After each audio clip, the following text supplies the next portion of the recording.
parang may mga times all of us na-encounter tayo na tinotopak tayo.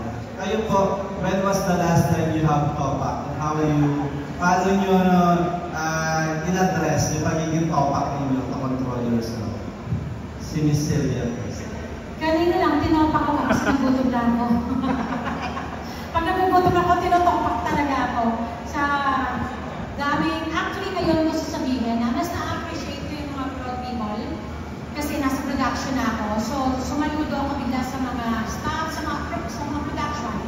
Dahil ang hirap pala talaga ng ginagawa nila. Halos walang kain, takbo dito, takbo doon, halos walang tulog. Unlike yung artista ako, pagdating ko sa set, aarte ako, uuwi ako, kung natapos, bayad ako, sila, ibang klase yung trabaho. So, yan, nararanasan ko ngayong matutong. Actually, gusto mong kumain pero nahirapan ka kasi kailangan mong tapusin. Yun lang talaga. Tapos, kanina, pumitik-tik yung topak ko talaga, pero kailangan kong kontrolin. Dahil pag tinopak ka, sira ang araw mo, sira na. Yun. Salamat. Encho, when was the last time? Iniisip ko kung kailan talaga ako tinopak kasi as much as possible, kinokontrol ko talaga yung sarili ko.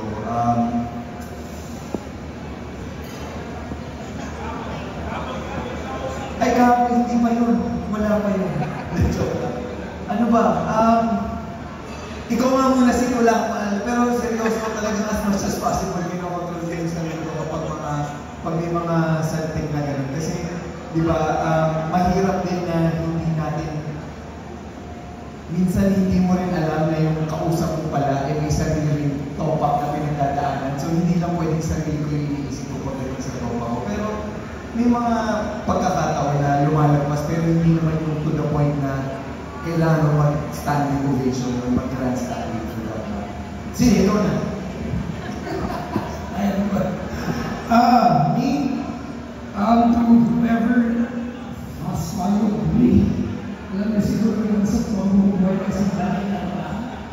So, I am proud to say that I'm working on that. And matagal na akong pinagawa.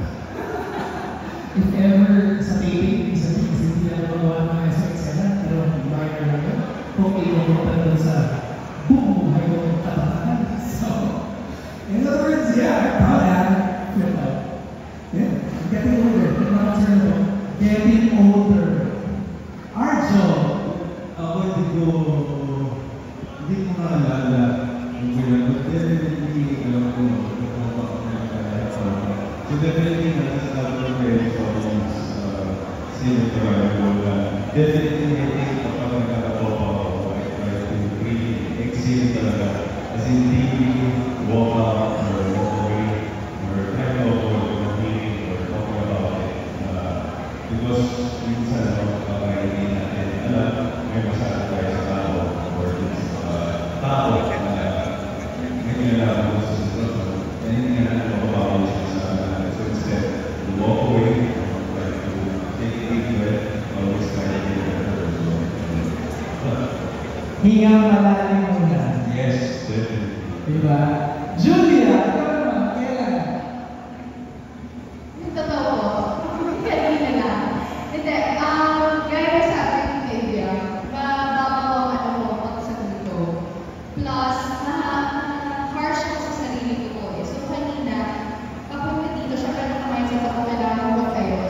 Yung susi, ang tawag kong dala sa araw na yun, ay dapat susi yung unit. Yun pa yung pinaka-naiwang ko.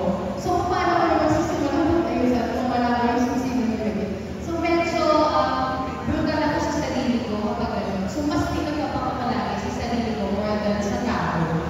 Kasi nga, mabilis ako ma-affect, sensitive ako tao. So, yun. Ang topa ko lang yan, sisimangan ako. Minsan naiiyak ka kasi sobrang frustration. Pero, ganun lang naman. At kapag kumain na ako ng masarap na pagkain, automatic na nanginginig. Ganun lang ba?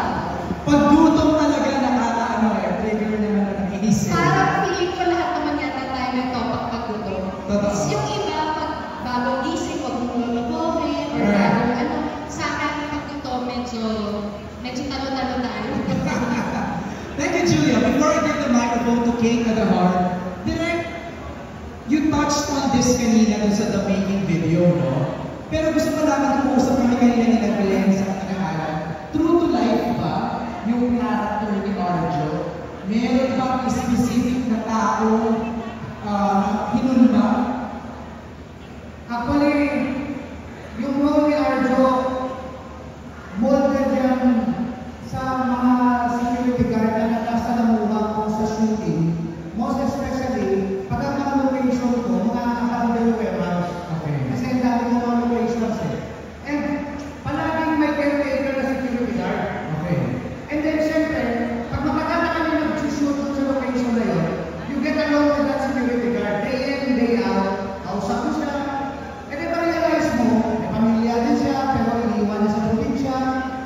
Until such time, ma-realize mo na dito, if you're in the service, like nag-retire ka na sa military, or na honorable discharge ka, you resort into, like, nagtatrabaho ka as security guard, or personal na bodyguard, or personal na aid.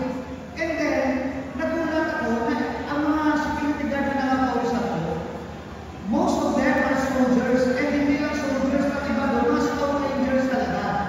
And they have their own horror stories na experience sa sarili nila. The horror of war, the horror of isolation, and the horror of being detached sa family mo na umabot sa point na mag-isa ka sa warehouse, araw-araw iniisip mo, haunted ka ng mga fears mo sa mga nangyayari sa'yo, na to the point na mag-trigger na ang nasa mga panagiging mo sa mga demonyo mo, sa utak mo, pag hindi mo siya ma-manage. So sabi ko, it's an interesting character. Kasi if you look at Hollywood, they have John Rambo. John Rambo created that. Di ba? Meron tayo naman. And sabi ko, why not create something like this na milyon ng Pinoy at the same time, kwento ng Pinoy. Because wala naman nasa brave and courageous soldiers. And we have stories to tell. Most especially if we came from war. Ang dami natin kailan dinaanan. So that's where it all started. Wow! So, Alan, yun. Yung pinumento ka na kanina na yung role ni Arjo is a former soldier tapos naging security guard. Tama, Arjo? Ano yung pakiramdam portraying that role?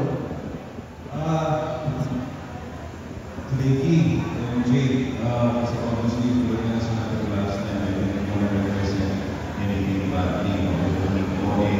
So definitely, pinag-aaral namin. Of course, nakikita naman ang passion ko direct sa project. This project really came from his heart. And definitely, with the guidance, watching videos, doing all the stories coming from the military men and the predecessors of San Jose, who was teaching us, even Chong, how to properly stand up at the front line of war. And we went through it, and it was explained already. Nakatulong talaga yan sa everyone helping everyone, and being on the same page, wanting to produce something that is realistic more than fictional. Thank you, Arjo.